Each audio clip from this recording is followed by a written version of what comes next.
TNPSC group 1 2024 question paper பார்த்துட்ருக்கோம். போன வீடியோவில் வந்து 110 கொஷின் வரைக்கும் பார்த்துருந்தோம்.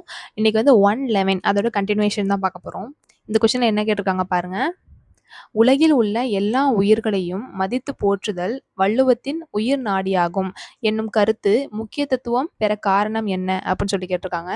ஒரு 4 ஆப்ஷன் கொடுத்துருக்காங்க. என்னன்னா, என்ன கொடுத்துருக்காங்க, பிற உயிர்கள் படும் துன்பத்தை தன் துன்பமாக கருதி நீக்க வலியுறுத்தல், அதுவுமே கரெக்டு தான்.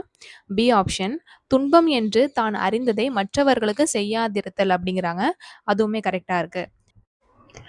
சி ஆப்ஷன், சிறிய தீமைதானே என்று எண்ணி யாருக்கும் எப்போதும் தீமை செய்யாதிருத்தல் அப்படிங்கிறாங்க, அதுவுமே கரெக்டாக இருக்குது. ஸோ ஏவும் கரெக்டு, பியும் கரெக்டு, சியும் கரெக்டு, மேற்கண்ட அனைத்தும் அப்படிங்கிறது. பிற உயிர்கள் படும் துன்பத்தை தன் துன்பமாக கருதி நீக்க வலியுறுத்தல், துன்பம் என்று தான் அறிந்ததை மற்றவருக்கு செய்யாதிருத்தல், சிறிய தீமைதானே என்று எண்ணி யாருக்கும் எப்போதும் தீமை செய்யாதிருத்தல், இது எல்லாமே இதில் அடங்கும். இதுவுமே வந்து திருக்குறள் ரிலேட்டடான கொஷின் தான். என்ன கேட்டிருக்காங்க, டேஷ் தண்ணீர்மை குன்றும் தடிந்தெறிலி தான் நல்கா தாகிவிடேன் என்ற குறளின் எது குன்றும் என்று திருவள்ளுவர் கூறுகிறார் அப்படின்னு சொல்லி கேட்டிருக்காங்க. இது வந்து ஒரு திருக்குறள். அதாவது, நெடுங்கடலும் தண்ணீர்மை குன்றும் தடிந்தெழிலி தான் நல்கா தாகிவிடேன் அப்படிங்கிற அந்த குறள் தான் இதில் வரும். ஸோ இந்த குறளுக்கான மீனிங் என்ன அப்படின்னா, மேகம் இருக்குல்ல, மேகம் என்ன பண்ணும், கடலில் உள்ள நீரெல்லாம் உறிஞ்சி திரும்ப அதை சேகரிச்சுட்டு திரும்ப மழையாக வந்து கொடுக்கும், அந்த கடல்லே திரும்ப போகும். இதுவே அந்த கடல்லேருந்து அந்த நீரை எடுத்துட்டு மழை பெய்யாவிட்டால் என்ன ஆகும், அந்த பெரிய கடலாக இருந்தாலுமே அந்த பெரிய கடலும் என்ன ஆகும், வற்றி போகும் அப்படிங்கிற அந்த ஒரு குறளை தான் வந்து இதை உணர்த்துது. ஓகேவா, பெரிய கடலாக இருந்தாலுமே மேகம் வந்து அந்த கரெக்டாக அந்த மழை பொழியவில்லை என்றால் என்ன ஆகும், அந்த பெரிய கடலும் வற்றி போகும். அதான் நெடுங்கடலும் தண்ணீர்மை குன்றும் தடிந்தெள்ளி தான் நல்கா தாகிவிடேன் அப்படிங்கிற இந்த திருக்குறள் உணர்த்துது.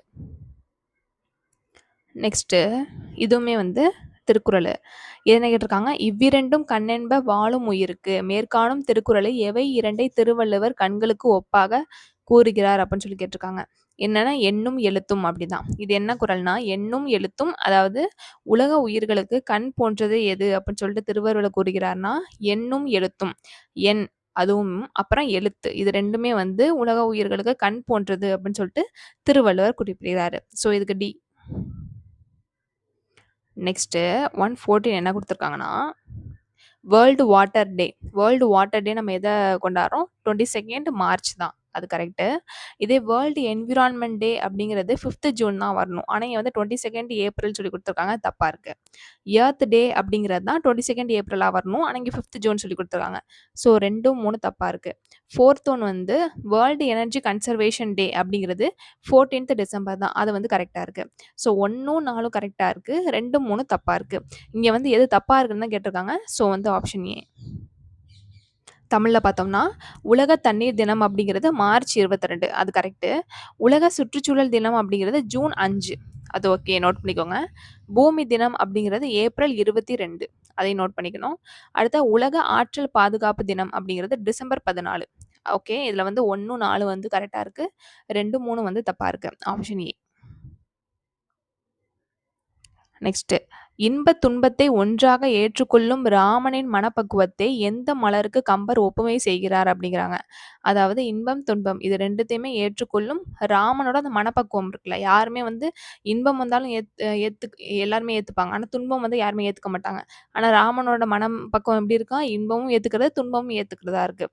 ஸோ அந்த மனப்பக்குவத்தை வந்து கம்பர் வந்து எந்த மலருக்கு வந்து ஒப்புமைப்படுத்தி கூறுகிறார் அப்படின்னா, தாமரை மலருக்கு. ஓகேவா, லோட்டஸ் அப்படிங்கிற அந்த மலருக்கு தான் ராமரோட அந்த மனப்பக்குவத்தை வந்து கம்பர் வந்து ஒப்புமைப்படுத்தி கூறுகிறார். ஸோ இதுக்கு பி.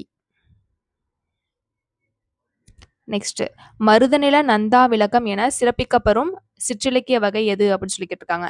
மருதநில நந்தா விளக்கம் அப்படிங்கிறது சிறப்பிக்கப்பெறும் சிற்றிலக்கிய வகை எதுன்னு கேட்டாங்கன்னா பல்லு. பல்லு அப்படிங்கிற அந்த சிற்றிலக்கிய வகையை தான் மருதநில நந்தா விளக்கம் அப்படின்னு சொல்றாங்க. இந்த பல்லு அதுக்கு வந்து இன்னொரு பேருமே இருக்கு, என்னன்னு சொல்லுவாங்கன்னா உலத்திப்பாட்டு அப்படின்னு சொல்லுவாங்க. பல்லுக்கான இன்னொரு பேர் என்ன, உலத்திப்பாட்டு அப்படிங்கிறது.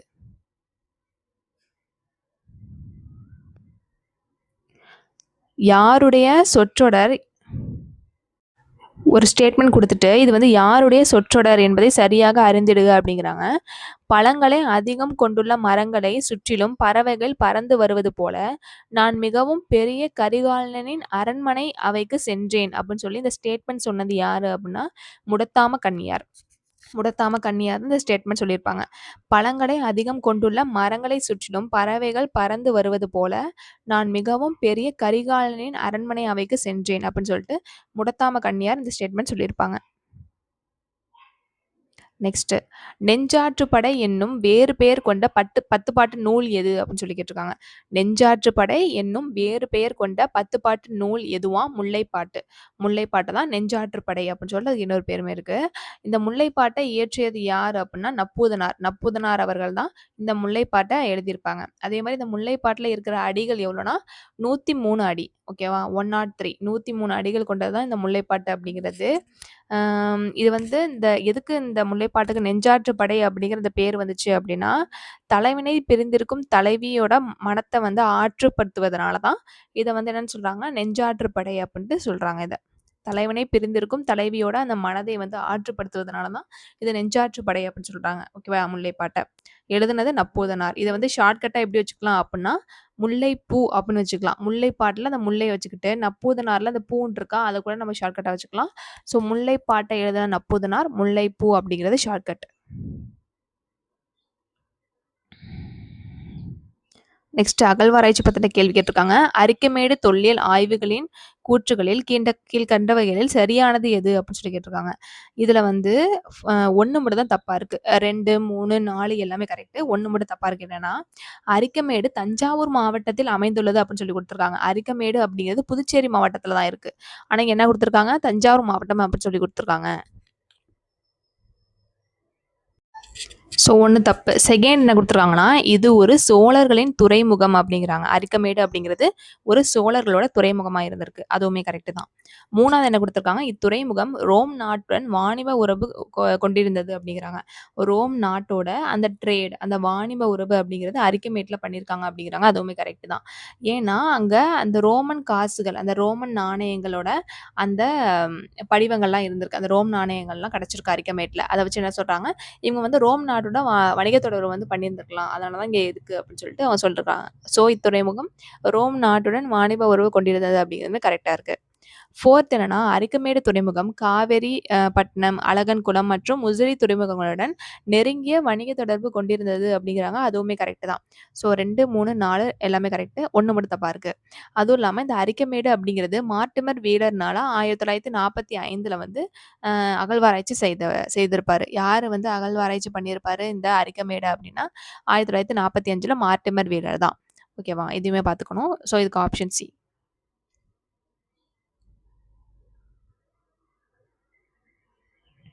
கண்ணகிக்கு டேஷால் கோயில் கட்டப்பட்டது. கண்ணகிக்கு யாரால் கோயில் கட்டப்பட்டது அப்படின்னா செங்குட்டுவன். சேரன் செங்குட்டுவனால தான் கண்ணகிக்கு கோயில் அப்படிங்கிறது கட்டப்பட்டுச்சு. ஸோ இதுக்கு பி. நெக்ஸ்ட் உத்திரமேரூர் கல்வெட்டு பத்தின அந்த விஷயங்கள் கொடுத்துருக்காங்க. உத்திரமேரூர் கல்வெட்டு தெரிவிப்பவை என்ன அப்படின்னு சொல்லி கேட்டிருக்காங்க. எல்லாமே உத்திரமேரூர் கல்வெட்டு பத்தினது தான். என்னன்னா கிராம நிர்வாகம் அப்படிங்கிறாங்க. கிராம நிர்வாகம் பத்தினது உத்திரமேரூர் சொல்லுது. அது கரெக்ட். அதே மாதிரி எழுதப்பட்ட அரசியல் அமைப்பு அப்படிங்கிறாங்க. அதையுமே வந்து உத்திரமேரூர் ஏன்னா கல்வெட்டுல பொறிச்சிருக்காங்க.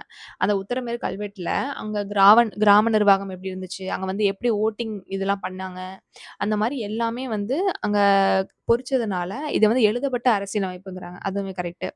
நெக்ஸ்ட் முழுமையான தேர்தல் முறை அப்படிங்கிறாங்க. அங்க வந்து எப்படி நம்ம இங்கே தேர்தல் முறை நடத்துறோமோ அங்கேயே அதே மாதிரி குடவோலை முறையில அவங்க வந்து தேர்தல் அப்படின்னு நடத்தியிருக்காங்க. அதாவது எல்லாருமே அவங்க யார் வந்து தலைவர் ஆகணுமோ அவங்களுடைய பேரை வந்து அந்த இலையில இல்லைன்னா எதையாச்சும் எழுதி அந்த குடவோலையில போடுவாங்க. யாருக்கு அதிகமான ஓட்ஸ் இருக்கோ அவங்கள வந்து தலைவர் ஆக்குவாங்க. ஸோ இது வந்து அப்பயுமே அந்த வழக்கம் இருந்துச்சு. அது வந்து அந்த கல்வெட்டுல பொறிச்சிருக்காங்க. ஸோ இது எழுதப்பட்ட அரசியலமைப்பு கரெக்ட் தான். முழுமையான தேர்தல் முறை அப்படிங்கிறது அதில் தெரிவிச்சிருக்காங்க. அதுவுமே கரெக்ட். டி அப்படிங்கிறது பராந்தகனின் நிர்வாகம் அப்படிங்கிறாங்க.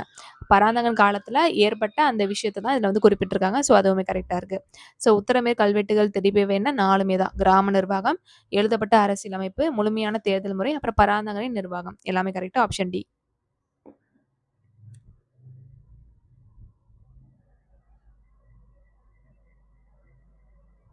நெக்ஸ்ட் முதலமைச்சரின் காலை உணவு திட்டத்தை பற்றி பின்வரும் அறிக்கைகளை கவனியுங்கள்ங்கிறாங்க. இது என்னன்னா 1, 3 மட்டும் தான் கரெக்டா இருக்கு. 2வது ஒன்று தப்பு. என்னன்னா இந்த திட்டம் தமிழகத்தால் தொடங்கப்பட்டது அப்படிங்கிறாங்க. அது கரெக்ட். செகண்ட்னா இது தமிழகத்தில் உள்ள அனைத்து மேல்நிலை பள்ளி மாணவர்களுக்காக செயல்படுத்தப்படும் அப்படிங்கிறாங்க. அது தப்பு. ஏன்னா இது வந்து 1லேருந்து 5ஆம் வகுப்பு வரைக்கும் தான் இந்த முதலமைச்சரின் காலை உணவு திட்டம் அப்படிங்கிறது உருவாக்கியிருப்பாங்க. இப்பதான் முதலமைச்சர் விஜய் அவர்கள் என்ன பண்ணியிருக்காங்கன்னா 6th to 8th அப்படிங்கிறது எக்ஸ்டெண்ட் பண்ணியிருக்காங்க மாணவர்களுக்கு. ஆனா அப்ப இந்த கொஸ்டின் பேப்பர் வந்து 2024ல வந்திருக்கு. ஸோ அப்ப பார்த்தோம்னா 1வதுலேருந்து 5வது வரைக்கும் தான் இந்த காலை உணவு திட்டம் அப்படிங்கிறது இருந்துச்சு. ஸோ வந்து இதுல என்ன குடுத்துருக்காங்க, மேல்நிலை பள்ளி மாணவர்களுக்கு அப்படின்னு சொல்லி குடுத்துருக்காங்க. ஸோ இது வந்து தப்பு தான். 3rd ஒன் வந்து இந்த திட்டம் நாட்டிலேயே தமிழ்நாட்டில் முதல் முறை அப்படிங்கிறாங்க. அதுவுமே கரெக்ட். ஸோ ஆப்ஷன் சி தான் இருக்கு. நெக்ஸ்ட் தமிழ்நாட்டில் உள்ள ஆற்றுப்படுகைகளின் எண்ணிக்கை என்ன அப்படின்னு சொல்லிட்டு கேட்டிருக்காங்க. The total number of river basins in Tamil Nadu அப்படின்னா 17 இருக்கு. தமிழ்நாட்டில் உள்ள ஆற்றுப்படுகையின் எண்ணிக்கை 17. இதே வந்து துணை ஆற்றுப்படுகைகள் எவ்வளோ இருக்கு தமிழ்நாட்டில் அப்படின்னு கேட்டாங்கன்னா 125. வெறும் ஆற்றுப்படுகைகள் அப்படின்னு கேட்டாங்கன்னா 17. இதே துணை ஆற்றுப்படுகைகள் அப்படின்னு கேட்டாங்கன்னா 125. Match the following. பாக்சைட் அப்படிங்கிறது எங்க அதிகமா இருக்கு? சேர்வராயன் மலை. சேர்வராயன் மலையில பாக்சைட். இதே ஜிப்சம் அப்படின்னா திருச்சிராப்பள்ளி. ஜிப்சம் அப்படிங்கிறது திருச்சிராப்பள்ளி. இரும்பு அப்படிங்கிறது சேலம் தான். இரும்பு அப்படிங்கிறது சேலம். சுண்ணாம்புக்கல் அப்படிங்கிறது கோயம்புத்தூர். சுண்ணாம்புக்கல் அப்படிங்கிறது கோயம்புத்தூர். ஆப்ஷன் ஏ தான் அதுக்கு. நெக்ஸ்ட் இந்த டெஃபனேஷன் ஒவ்வொன்றுத்துக்கும் டெஃபனேஷன் கேட்டிருக்காங்க. எது கரெக்டாக இருக்குது அப்படின்ட்டு. ஃபர்ஸ்ட் என்ன கேட்டிருக்காங்க, எய்ம்ஸ் மருத்துவமனை எப்படிலாம் சொல்லுவோம்ல, ஏஐஐஎம்ஸ். அதில் என்னன்னா இது வந்து all India Institute of Medical Science அப்படின்னு சொல்கிறாங்க. அது கரெக்டு தான். ஏஐஐஎம்எஸ் அதோட டெஃபனேஷன் என்ன, all India Institute of Medical Science. அது கரெக்டு.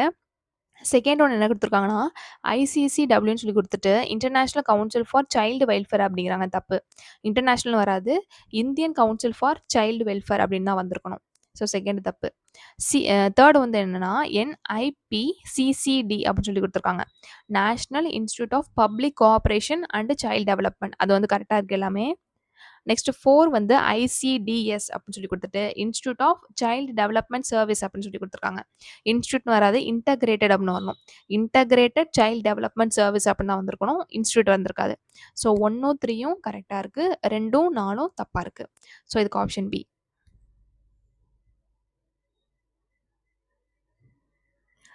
நெக்ஸ்ட் டைசல் இஸ் அசோசியேட்டட் வித். டைசல் அப்படிங்கிறது எது தொடர்புடையது அப்படின்னு கேட்டிருக்காங்க. டைசல் இதனோட தொடர்புடையது எது அப்படின்னா அது வந்து உயிரி பூங்கா.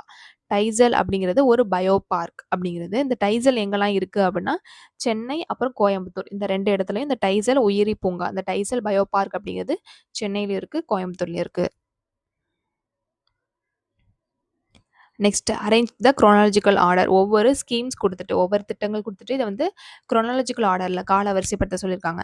ஃபஸ்ட்டு இதுக்கு ஆன்சர் வந்து 3, 2, 4, 1. First Tamil Nadu cooperation for development of women அப்படிங்கிறதா வந்திருக்கும். 1983ல் வந்திருக்கும். தமிழ்நாடு பெண்கள் மேம்பாட்டு ஆணையம் 1983ல் வந்திருக்கும். அது ஃபஸ்ட்டு. அடுத்தது செகண்ட் எதுனா இந்தியாவில் தயார் செய்க அப்படிங்கிறது மேக் இன் இந்தியா அப்படிம்பாங்க. இது 2014ல் வந்திருக்கும். மேக் இன் இந்தியா அப்படிங்கிறது 2014ல் வந்திருக்கும். Next national skill development mission அப்படிங்கிறது 2015ல் வந்திருக்கும். National skill development mission 2015. தமிழில் பார்த்தோம்னா தேசிய திறன் மேம்பாட்டு திட்டம் 2015. லாஸ்டா வாழ்வாதார மேம்பாட்டிற்கான திறன்களை பெறுதல் மற்றும் அறிவு விழிப்புணர்வு அப்படிங்கிறது 2018ல் லாஸ்ட்ல. இது skills acquisition and knowledge awareness for livelihood promotion அப்படிங்கிறது 2018. ஸோ இதுக்கு ஏ தான்.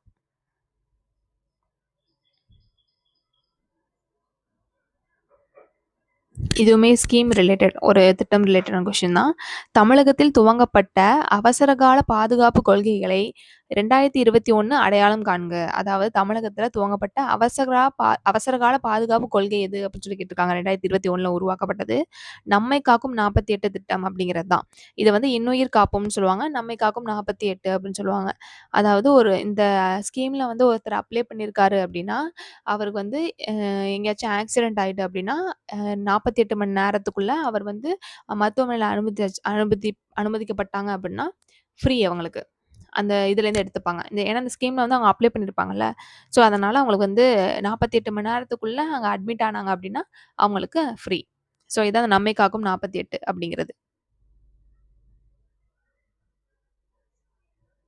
நெக்ஸ்ட்டு கட்டாயம் மற்றும் இலவச கல்வி அனைத்தும் 6 முதல் 14 வயது வரை உள்ள குழந்தைகளுக்கு சட்டப்பூர்வமாக அரசு வழங்க வேண்டும் என நிர்ணயமானது டேஷ் சட்டத்திருத்தத்தின் மூலமாகும் அப்படிங்கிறாங்க. 86ஆம் சட்டத்திருத்தத்தின் மூலமா தான் இந்த ஒரு விஷயத்த இது பண்ணியிருப்பாங்க. இந்த 86ஆம் சட்டத்திருத்தம் எப்பன்னா 2002ல வந்து உருவாக்கியிருப்பாங்க, கொண்டு வந்திருப்பாங்க. Free and compulsory education to all children in the age 6 to 14 years in such manner as the state may by law determine through 86th Constitution Amendment Act. எந்த வருஷம் சொன்ன 2002ல 86th Constitution Amendment Act 2002ல. இயருமே முக்கியம், அதனால தான் எழுதியிருக்கேன். Next இது என்னன்னா constitution provision, அதாவது அதர் பேக்வர்ட் கிளாஸ்லாம் இருப்பாங்களா, பிற பிற்படுத்தப்பட்ட வகுப்பினர்கள், அவங்களுக்காக அரசியலமைப்பு விதிகள் வந்து என்னென்ன கொண்டு வந்திருக்காங்க அப்படின்னா, ஓபிசிஸ்க்கான அந்த ஆர்டிகல்ஸ் என்ன, சட்ட விதிகள் என்ன அப்படின்னா, ஆர்டிகல் 15ல் 4ம் ஆர்டிகல் 16ல் 4ம் இது ரெண்டுமே வந்து ஓபிசிஸ்க்கான ஒரு சட்டம், ஒரு ஆர்டிக்கல். அந்த 15ல் 4 அப்படிங்கிறது கல்வி நிறுவனங்கள்ல அந்த ஓபிசிஸ் அந்த இருப்பாங்கல்ல அவங்களுக்கான அந்த சலுகைகள் குடுக்குறது, ரிசர்வேஷன் குடுக்குறது அந்த கல்வி நிறுவனங்கள்ல. அதான் வந்து ஆர்டிக்கல் 15ல் 4 அப்படிங்கிறது. இது ஆர்டிக்கல் 16ல் 4 அப்படிங்கிறது அந்த ஓபிசிஸ் வகுப்பினர்களுக்கான வேலை வாய்ப்புகள்ல அவங்களுக்கு ரிசர்வேஷன் குடுக்குறது, சலுகைகள் குடுக்குறது. அது வந்து 16ல் 4 அப்படிங்கிற ஆர்டிக்கல் சொல்லுது. ஸோ இந்த 2 ஆர்டிக்கலும் தான் ஓபிசிஸ்க்கான ஆர்டிக்கல். ஸோ இதுக்கு வந்து ஆப்ஷன் சி தான் 1 and 2. ஆர்டிகல் 15ல 4, அப்புறம் ஆர்டிகல் 16ல 4 அப்படிங்கிறது. நெக்ஸ்ட்டு குடும்ப வன்முறையில் இருந்து பெண்களை பாதுகாக்கும் சட்டம் 2005. பெண்களுக்கு வன்முறையில்லா வாழ்வதற்கான பாதுகாப்பு. இந்த சட்டத்தில் சிவில் மற்றும் கிரிமினல் விதிகள் இருந்தாலும் இது பெண்கள் உடனடி சிவில் தீர்வுகளை பெற டேஷ் நாட்கள் மட்டுமே உதவுகிறது அப்படின்னா 60 நாட்கள் தான். அதாவது இப்போ ஒருத்தவங்க வந்து இந்த மாதிரி குடும்ப வன்முறையால பாதிக்கப்பட்ட பெண்கள் வந்து இப்போ கம்ப்ளைண்ட் கொடுக்குறாங்க அப்படின்னா அதுக்கான தீர்வை வந்து 60 நாட்களுக்குள்ள மெஜிஸ்ட்ரேட் வந்து முடிச்சிருக்கணும். அதுக்கு மேல வந்து அந்த வழக்க வந்து கொண்டுட்டு போகக்கூடாது. அதான் வந்து சொல்றாங்க. 60 நாளுக்குள்ளேயே அந்த வழக்க வந்து முடிச்சிருக்கணும். அது ரொம்ப நாள் இழுக்கக்கூடாது அப்படிங்கிறதுக்கானால தான் இந்த லிமிட் அப்படிங்கிறத வச்சிருக்காங்க. இங்கிலீஷ்ல பார்த்தோம்னா protection of woman from domestic violence act 2005. Protection to woman to live in violence free home. Through this act has civil and criminal provisions. It also enables a woman to get immediate civil remedies within 60 days. 60 நாட்குள்ள அவங்களுக்கான அந்த வழக்குகள் அப்படிங்கிறத முடிச்சு கொடுத்துருக்கணும் magistrate அவர்கள். இதான் கொடுத்து சொல்லியிருக்காங்க அந்த கொஷின்ல. நெக்ஸ்ட்டு டேஷ் வயதுக்கு மேற்பட்ட ஆதரவற்ற திருநங்கைகளுக்கான ஓய்வூதிய திட்டம் தமிழகத்தில் செயல்பட்டு அவர்களுக்கு ரூபாய் 1000 மாதமாக வழங்கப்படுகிறது அப்படிங்கிறாங்க. 40 வயதுக்கு மேற்பட்ட அந்த வயதுக்கு மேற்பட்ட திருநங்கைகளுக்கு தான் ஓய்வூதியம் அந்த பென்ஷன் மாதிரி கொடுக்குறாங்க. இங்கிலீஷ்ல பார்த்தோம்னா pension scheme for destitute transgenders who are above 40 years has been implemented in Tamil Nadu whereas ₹1000 is paid as monthly pension. அவங்களுக்கு மந்த்லி பென்ஷன் அப்படிங்கிறது 1000 அப்படிங்க வழங்குறாங்க. அதாவது அவங்க வந்து ஆதரவற்ற திருநங்கைகளா இருக்கணும். அவங்களுக்கு 40 வயதுக்கு மேற்பட்டவங்களா இருக்கணும். அவங்களுக்கு ₹1000 அப்படிங்கிறது அவங்களுக்கு மாத ஓய்வூதியமா வழங்குறாங்க. So option B.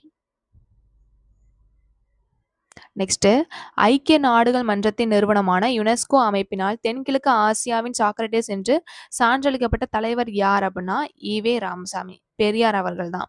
Who is certified as Socrates of South Asia by UNESCO as a unit organisation of United Nation அப்படின்னா ஈவே ராமசாமி. ஈவே ராமசாமின்னா யாரு? பெரியார் அவர்கள். பெரியார் அவர்களுக்கு தான் யுனெஸ்கோ அப்படிங்கிற நிறுவனம் தென்கிழக்கு ஆசியாவின் சாக்ரட்டிஸ் அப்படிங்கிற அந்த பட்டத்தை கொடுத்துருக்காங்க. ஸோ இது வந்து எந்த வருஷம் அப்படின்னு சொல்லிட்டு கமெண்ட்ஸ்ல போடுங்க.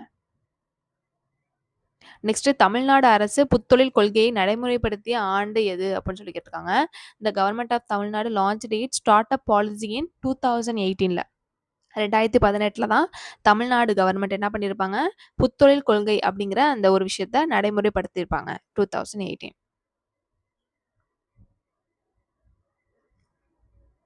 நெக்ஸ்ட் இது வந்து என்னன்னா கூற்றும் கரெக்ட், காரணமும் கரெக்ட். காரணம் அப்படிங்கிறது கூற்றுக்கான சரியான விளக்கம் தான். கருத்து என்னென்ன அப்படின்னா பெரியார் காங்கிரஸ் கட்சியை விட்டு வெளியேறி 1925ஆம் ஆண்டு சுயமரியாதை இயக்கத்தை தொடங்கினார் அப்படிங்கிறாங்க. அந்த கருத்து அப்படிங்கிறது கரெக்ட். இதே காரணம் என்னன்னா, சேரன் மாதேவியில் குருகுல அமைப்பில் நடைபெற்ற ஒரு பள்ளிக்கு பெரியார் விஜயம் செய்தார். விஜயம் செய்தார்ன்னா, அங்க போய் இன்வெஸ்டிகேட் சும்மா பார்க்கறதுக்கு போறாரு. அங்கு பிராமண மாணவர்கள் மற்றும் பிராமணர் அல்லாத மாணவர்கள் என்ன பண்ணியிருக்காங்க, குடிக்கும் தண்ணீரு, அப்புறம் உணவருந்தும் கூடம் தனித்தனியா இருப்பதை கண்டார். அங்க வந்து பிராமின்ஸோட ஸ்டூடண்ட்ஸ்லாம் வந்து தனியா வந்து சாப்பிடுறது, தனியா தண்ணி குடிக்கிறது தனியா இருக்கு. இதே பிராமணர் அல்லாத மாணவர்களோட அந்த இதெல்லாமே தனியா இருக்கு. எல்லாமே தனித்தனியா இருக்கிறத பார்க்குறாரு அங்க போய் இன்வெஸ்டிகேட் பண்றப்ப. கண்டார். அரசு பணிகளில் பிராமணர் அல்லாதவர்களுக்கு தனி ஒதுக்கீடு வழங்க மசோதா தாக்கலாக முடிவு செய்தார். ஸோ வந்து பிராமணர் நான் பிராமின்ஸ்க்கான அந்த ஒரு தனி ஒதுக்கீடு ரிசர்வேஷன் அப்படிங்கிறது இவர் வந்து தாக்கல் செய்திருக்காரு. முடிவு பண்றாரு. ஆனா, அவருடைய அனுமதி அப்படிங்கிறது மறுக்கப்பட்டது. அவர் சொல்றத வந்து யாருமே காது குடுத்து கேட்கிற மாரியே இல்ல. அதனால தான் என்ன பண்ணியிருப்பாரு, காங்கிரஸ்லேருந்து வெளிவந்து என்ன பண்ணியிருப்பாருன்னா, சுயமரியாதை இயக்கம் செல்ஃப் ரெஸ்பெக்ட் மூவ்மெண்ட் அப்படிங்கிறது 1925ல வந்து உருவாக்கியிருப்பாரு. இதே 1925ல தான் குடியரசு அப்படிங்கிற இதழையுமே தொடங்கியிருப்பாரு. ஸோ 1925ல 2 விஷயம் பண்ணியிருப்பாரு. ஒண்ணு வந்து குடியரசு அப்படிங்கிற அந்த இதழ தொடங்கியிருப்பாரு. அதே மாதிரி சுயமரியாதை இயக்கம் செல்ஃப் ரெஸ்பெக்ட் மூவ்மெண்ட் அப்படிங்கிற அந்த ஒரு விஷயத்தையுமே இவர் வந்து கொண்டு வந்திருப்பாரு. உருவாக்கியிருப்பாரு. எதனாலனா, இந்த மாரி இவரு காங்கிரஸ்ல இருக்கிறப்ப, இந்த மாரி பிராமணர் இல்லாதவங்களுக்கு நெறைய விஷயங்கள் வந்து இவரு சொல்றப்ப, யாருமே அது காது குடுத்து கேட்டுருக்க மாட்டாங்க. அப்புறம் நான் ஏன் இங்க இருக்கணும் அப்படிங்கிறதுனால, இவர் தனியா அந்த சுயமரியாதை இயக்கம் இதெல்லாம் வந்து தனியா ஆரம்பிச்சிருப்பாரு. ஸோ வந்து கூற்றும் கரெக்ட், காரணமும் கரெக்ட். காரணம் அப்படிங்கிறது கூற்றுக்கான சரியான விளக்கம். So option D. ஸோ இதெல்லாம் முடிஞ்சிருச்சு. இதுக்கப்புறம் வந்து ஃபுல்லா மேத்ஸ் கொஸ்டின் இருக்கு. இன்னும் கொஞ்சோண்டு ஜிஎஸ் இருக்கு. அது வந்து நெக்ஸ்ட் வீடியோல முடிச்சிடுறேன். தேங்க் யூ ஃபார் வாட்சிங்.